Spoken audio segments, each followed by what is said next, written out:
Well, this is what I've been working on this last couple weeks. I'm working on a new cut and sew. I'm not sure if I'll ever get this completely done. We'll see if there's enough interest.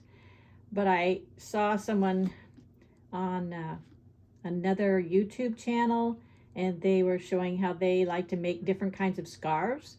And so I thought I would try to make one. And this is my prototype.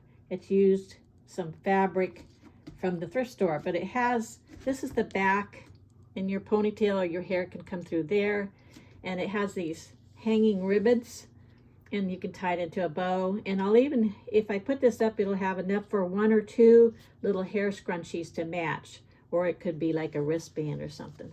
And the front part would look, you know, just plain, and that would hang up at the hairline, and then this is the back. If you like that idea, give me a comment, and thanks for watching.